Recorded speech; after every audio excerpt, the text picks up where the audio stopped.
अगर 27 में और 29 में जनता ने हमारा साथ नहीं दिया तो मैं वीरेंद्र गुर्जर अपने अंदर बम बांध के अपने आप को खत्म कर लूंगा, लेकिन दारुल को देवबंद से फाड़ कर फेंकने का काम वीरेंद्र गुर्जर करेगा। संविधान तो हमारा भारत का संविधान है, कोई पाकिस्तान का संविधान तो है नहीं। अगर हमारे महापुरुषों को अपमानित किया जाता है तो क्यों नहीं पड़ेगा। देवबंद दारुल एक ऐसी संस्था है जहां आतंकवाद, कट्टरवाद, अलगाववाद, जिहादी जहां पैदा किए जा रहे हैं, मानने ना मानने जो माहौल चल रहा है 10 साल में, 20 साल में, 50 साल में, फिर देश को पछताना पड़ेगा। आजाद समाज पार्टी काशीराम के नाम से उनकी पार्टी है, सच है जी। और मान्य काशीराम का नाम बदल कर शेखुल हिंद कर दिया। अगर वो चाहता, जो इतना बड़ा बहुत बड़ा दमदार बनता है, तो मान्य काशीराम का नाम लिखवाना चाहिए था उसको। एक बार भी आवाज संसद में उसने नहीं उठाई, शेखुल हिंद का नाम हटवाना चाहिए था। मैं, हमारी पतिंग शक्ति पार्टी उसका नाम का हटवाने का पूरा संकल्प लिए हुए है। और लेकिन उसने एक बार नहीं कोशिश की। बहन जी ने सहारनपुर को मंडल बनाया और सपा सरकार ने मंडल खत्म किया, फिर बहन जी ने मंडल दिया, तो वहां वर्ग तो कुछ नहीं हो रहा था। ये सपा सरकार की नीति रही है हमेशा विवाद खड़ा करके अपनी सत्ता हासिल करना, और वो नहीं चाहते कि सहारनपुर को कुछ मिले। सपा सरकार आज भी नहीं चाहती, और सपा सरकार ने नाम बदल के बहुत बड़ा गुनाह किया है, गलत किया है। नमस्कार, आप देखना शुरू कर चुके हैं केकेजी न्यूज का डिजिटल पेज और मैं आपका अपना साथी पुरुषोत्तम सैनी। दर्शकों, पिछले काफी समय से सहारनपुर के पिलखनी स्थित राजकीय मेडिकल कॉलेज के नाम को लेकर बवाल मचा हुआ है। हालांकि आपको बता दें, जब बसपा सरकार थी तो यहाँ पर सहारनपुर के पिलखनी में बहन जी की सरकार के अंदर इस मेडिकल कॉलेज का नाम मान्यवर काशीराम के नाम पर रखा गया। लेकिन जब उसके पश्चात समाजवादी पार्टी की सरकार आती है और मुख्यमंत्री बनते हैं अखिलेश यादव, तो उस सरकार के अंदर इस मेडिकल कॉलेज का नाम शेखुल हिंद मौलाना महमूद हसन के नाम पर रख दिया है। उसको लेकर तमाम लोगों ने अपनी आपत्ति तो जताई, लेकिन अब यह मामला लगातार तूल पकड़ता जा रहा है। अभी हाल ही में पथिक जनशक्ति पार्टी के राष्ट्रीय अध्यक्ष चौधरी वीरेंद्र सिंह गुर्जर किसी व्यक्ति को धमकी देते हुए नजर आ रहे हैं और साफ तौर से कह रहे हैं कि जो पिलखनी का मेडिकल कॉलेज है उसका बोर्ड उखाड़ूंगा और वहां का नाम भी बदल कर दिखाऊंगा।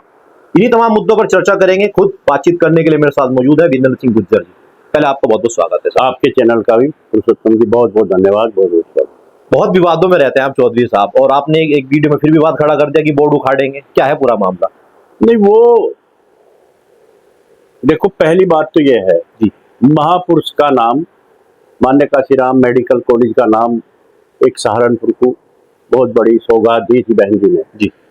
और सपा सरकार तब आई तो उन्होंने नाम बदल दिया शेखुल हिंद मौलाना मोहम्मद हसन। अगर उन्हें कुछ बनाना था तो शेखुल हिंद के नाम से कुछ और यूनिवर्सिटी कुछ और बना देते, लेकिन जानबूझ के विवाद खड़ा करने के लिए उन्होंने उसका शेखुल हिंद नाम रख दिया। तभी से विरोध था। विवाद खड़ा करने के लिए कहीं या फिर एक विशेष वर्ग को खुश करने के लिए? कुछ लोगों का ऐसा भी कहना है। ये भी है, लेकिन खुश करने के लिए आप नहीं कह सकते पुरुषोत्तम जी। बहन जी ने सहारनपुर को मंडल बनाया और सपा सरकार ने मंडल खत्म किया, फिर बहन जी ने मंडल दिया, तो वहां वर्ग तो कुछ नहीं हो रहा था। ये सपा सरकार की नीति रही है हमेशा विवाद खड़ा करके अपनी सत्ता हासिल करना, और वो नहीं चाहते कि सहारनपुर को कुछ मिले। सपा सरकार आज भी नहीं चाहती, और सपा सरकार ने नाम बदल के बहुत बड़ा गुनाह किया है, गलत किया है। हमने तभी से इसका विरोध किया था, और हम भाजपा में रहते हुए इसका विरोध किया, लेकिन भाजपा सरकार आई, उन्होंने आज तक भी उसका नाम नहीं बदला। कई काम विवादित करे हैं सपा ने यहाँ से। एक तो पहली बात तो मान्य काशीराम का नाम बदलना विवाद, गलत, इसे कोई सही नहीं कह सकता। फिर दोबारा गुरु रविदास जयंती सड़क दूधली में नहीं निकलने दी सपा ने। डॉक्टर भीमराव अंबेडकर की शोभा यात्रा निकाली जा रही थी वहां, और वहां ईंट और पत्थर बजवाने का काम किया सपा सरकार ने। भीमराव अंबेडकर कहीं पड़ा, शोभा यात्रा कहीं है, और मुकदमे कायम किए गए। दो बात। तीसरे, देवबंद में विवाद करके हजारों लोग इकट्ठे हुए थोड़ी सी बात को लेकर, डाक बंगले में आग लगाई, एसडीएम कोर्ट ढाया और एसपी देहात के गनर की AK-47 लूटने का काम किया, आज तक नहीं मिली। और यह नालायक भाजपा सरकार जब आ गई, कहा कि हम इसको सही करेंगे, एक भी जरा सा काम नहीं किया। सपा और भाजपा दोनों का गठजोड़ है और ये लड़ाई कराने का काम कर रही है, इसलिए ये अब मामला फिर दोबारा तूल पकड़ा। हमने नहीं तूल दिया इसको, ये तूल कहीं से और आया। लेकिन मैं, क्योंकि सच्चाई की लड़ाई मैं लड़ता हूं और मैंने सच्चाई की लड़ाई लड़ी है और आर पार की इस लड़ाई को लड़ने का काम मैं करूंगा। लेकिन काफी समय से मैं भी देख रहा हूँ आजाद समाज पार्टी के राष्ट्रीय अध्यक्ष चंद्रशेखर आजाद भी नाम बदलने को लेकर काफी तीखी प्रक्रिया रखते हैं, कई बार उन्होंने ये मुद्दा भी उठाया। देखिए, मैं सुना नहीं, लेकिन मैं चाहता हूं आजाद समाज पार्टी काशीराम के नाम से उनकी पार्टी है, सच है जी। और मान्य काशीराम का नाम बदलकर शेखुल हिंद कर दिया। अगर वो चाहता, जो इतना बड़ा बहुत बड़ा दमदार बनता है, तो मान्य काशीराम का नाम लिखवाना चाहिए था उसको। एक बार भी आवाज संसद में उसने नहीं उठाई, शेखुल हिंद का नाम हटवाना चाहिए था। मैं, हमारी प्रतिनिधि शक्ति पार्टी उसका नाम का हटवाने का पूरा संकल्प लिए हुए है। और लेकिन उसने एक बार नहीं कोशिश की, उसने एक बार कोशिश नहीं की कि डॉक्टर भीमराव अम्बेडकर की शोभा यात्रा सड़क दिल्ली में निकले, एक बार कोशिश नहीं की। करना चाहिए, लोग पता नहीं वोट तो मांगते हैं इनके नाम पे, महापुरुषों के, लेकिन वहां लड़ने की हिम्मत उनमें नहीं, क्योंकि उनका नारा है जय भीम जय भीम। जिसने वो नारा दे दिया तो क्यों करेगा वो। पर मैं तो चाहता हूं, आओ हमारे साथ बराबर में, साथ इकट्ठे होकर लड़ाई इसको लड़ेंगे और मान्य काशीराम का नाम लिखवाने का काम करेंगे। महापुरुष कोई हो, किसी भी जाति धर्म का हो, महापुरुष महापुरुष है। लेकिन यहाँ जितनी भी सरकारें हैं, इस तरह की जो सरकार है और सपा और भाजपा के, हिंदू मुसलमान को आपस में लड़ाने का काम करते हैं। लेकिन हम इस बात को अब आर पार की लड़ाई लड़ने का काम करें। लेकिन हाल ही में आपने कुछ महीने पहले देखा होगा, पूर्व विधायक रह चुके मनोज चौधरी जी ने भी इस मेडिकल कॉलेज को नाम को बदलने को लेकर, एक छत्रपति सम्राट हुए हैं मीर भोज, उनको लेकर भी आपत्ति की है कि इनके नाम से रखा जाए, मीर भोज के नाम से रखा जाए। क्या कहें? देखो, ये हमारी 10 तारीख को जो संसद थी, माननीय हमारे विधायक जी है मनोज जी, वाकई उन्होंने ये बात कही है। लेकिन हम क्यों ऐसा विवाद पैदा करें। गुर्जर सम्राट मिहिर भोज के नाम से अगर बनवाना था, कुछ बात मांगनी थी, तो दिल्ली और देहरादून हाईवे बना, उसका नाम की बात करते ना। इसकी बात कहें कि कर दी उन्होंने। वही तो विवाद सामने आया जब मनोज चौधरी ने वहां इस बात को कहा, तो एक दारुलूम में जो बैठे उसके मुस्लिम है और जो वहां संचालन कर रहे हैं मदनी परिवार है, सब ने इकट्ठे होकर इसका विरोध किया। तब मैं सामने आना पड़ा, मेरी मजबूरी है। मनोज चौधरी चुप हो गया और मैं इसको विवाद को लेकर खड़ा हुआ हूं उनके सम्मान के लिए। क्या लगता है, जिस तरीके से आप वीडियो में कह रहे हैं कि बोर्ड उखाड़े हुए पाड़ूंगा पाड़ूंगा, उसमें आप ऐसे शब्द कह रहे हैं, लगता है संविधान के दायरे में रहकर ऐसी बातें बोलनी चाहिए आपको? क्यों नहीं बोलनी चाहिए? संविधान तो हमारा भारत का संविधान है, कोई पाकिस्तान का संविधान तो है नहीं। अगर हमारे महापुरुषों को अपमानित किया जाता तो क्यों नहीं पड़ेगा। और मैं उसको नहीं कहा, वो मान्य काशीराम मेडिकल कॉलेज हो चाहे देवबंद दारुलूम हो, जो वहां बैठ के ऐसे महापुरुषों को विवाद में खड़ा करने का काम करे, बार बार वो दारुलूम में विवाद खड़े करने का काम करते हैं। मैंने संकल्प लिया है। देखो पुरुषोत्तम जी, ये तो बहुत छोटी चीज है, मान्य काशीराम का नाम दोबारा लिखना बहुत छोटी चीज है, बड़ी चीज नहीं है। अगर भाजपा सरकार चाहे तो एक दिन में इसको बदल सकती है, लेकिन नहीं चाहती। जब हमारी पार्टी सत्ता में होगी इसको हम करेंगे, अगर नहीं होगी तो उसका भी दूसरा इलाज है।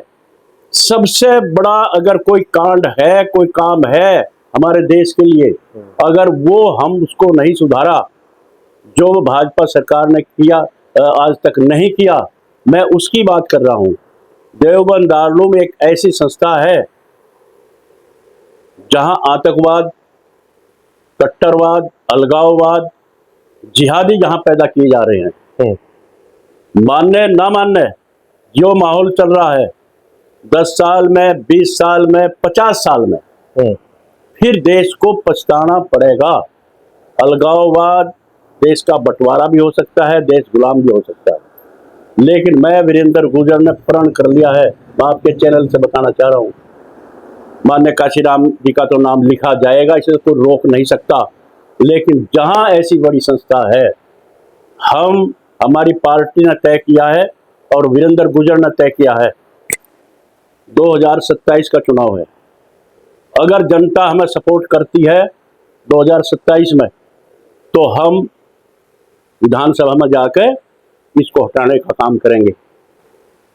2029 में लोकसभा के चुनाव में अगर हमें सपोर्ट करती है तो करेंगे, और नहीं तो फिर मैं वीरेंद्र गुर्जर आपके चैनल के माध्यम से कह रहा इस बात को, अगर 29 में और 27 में जनता ने हमारा साथ ना दिया तो मैं, क्योंकि देश को हम गुलाम होने नहीं देंगे, ये संकल्प करना था मैं 10 मई को, लेकिन आपने बात ऐसी उठा दी।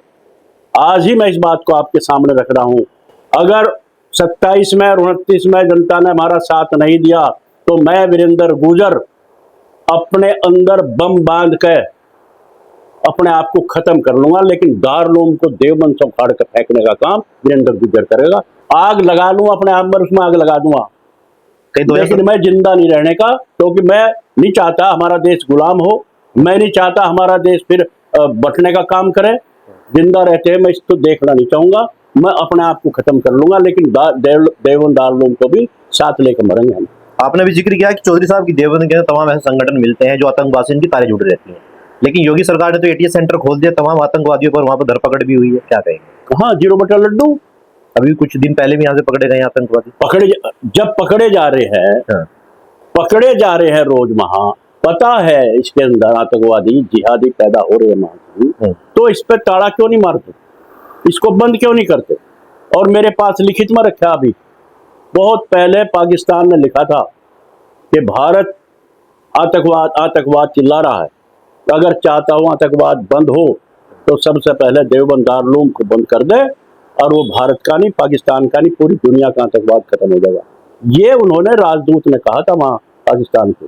मैं, क्योंकि मेरा गांव मीरकपुर है नजदीक, 70 साल की मेरी उम्र है, और हम रोज देखते हैं वहां किस तरह के कारनामे हो रहे वहां, तो उसे रोकना बहुत जरूरी है। और ये रोकने का मकसद ये नहीं है मुसलमान को भी फायदा होगा, हिंदू को तो होगा ही, देश को तो फायदा होगा ही, लेकिन मुसलमान को भी होगा। अगर देवबंद दारुल रहा तो मुसलमानों के लिए भी आपत्ति की दारुल है, वो यहाँ जरूर ऐसा कांड करा कर देंगे कि यहाँ से मुसलमानों को पाकिस्तान भागना पड़ेगा एक न एक दिन। फिर देश हमारा बंटवारे की तरफ को जाएगा, देश हमारा विनाश की तरफ को जाएगा। लेकिन जो दारुल में बैठे हैं मुतमीम और उसके जो आला बैठे हैं, वो यहाँ से चैन से नहीं रहने देंगे। चलिए, बस आगे सवाल पूछना चाहेंगे, क्या ऐसा नहीं लगता कि 2027 के विधानसभा चुनाव को लेकर आप इस तरह के प्रोपगंडे बना रहे हैं? नहीं, मैं तो पहले दारुल का, जब इसने दारुल में वंदे मातरम, भारत माता की जय और राष्ट्र तिरंगे की अपमान किया था कि वंदे मातरम कोई नहीं कहेगा, और ये कहा था वहां मुस्लिम ने उसके कि राष्ट्र से बड़ा मजहब है हमारे लिए, हमारा शरिया कानून है, हम संविधान को नहीं मानते। तो वीरेंद्र गुर्जर ने उसको ऐलान देकर उसका पुतला जलाने का काम किया था, जिसमें रासुका लगी, मुकदमे लगे आज तक हमारे ऊपर। मैं तो पहले से उसके खिलाफ हूँ। मेरे चुनाव की बात नहीं है, वोट मिले ना मिले, देश हमारे लिए सर्वोपरि है, देश से बड़ा हमारे लिए कुछ नहीं है, ये देश का सवाल है। और हमारे महापुरुषों ने, आप सभी के महापुरुषों ने देश को आजाद कराने में अपना बलिदान दिया है। 700 साल मुगलों के गुलाम रहा, 200 साल अंग्रेजों का गुलाम रहा, 900 साल मजाक भी है गुलाम रहना, खून भी खराब हो जाएगी, तो हम दोबारा क्यों इसको गुलाम होने दें? क्यों हम गुलाम की तरफ को ले जा? आने वाली पीढ़ी हमें क्या कहेगी? इसलिए हम तो अपनी जान दे देंगे, लेकिन देश को गुलाम नहीं होने देने के। देश हमारे लिए सर्वोपरि है। अगर देश में खुरापाती कम नहीं करेंगे तो हम दारुल को लेकर चलिए, बहुत बहुत शुक्रिया अपने कीमती समय देने के लिए। तो ये थे पति जनशक्ति पार्टी आज के अध्यक्ष चौधरी वीरेंद्र सिंह गुर्जर, जिन्होंने सहारनपुर के पिलखनी स्थित राजकीय मेडिकल कॉलेज के नाम बदलने को लेकर एक बार फिर सख्त रुख अपनाया। इन्हीं तमाम मुद्दों पर फिर मिलते हैं आपको अगली वीडियो में, तब तक के लिए नमस्कार।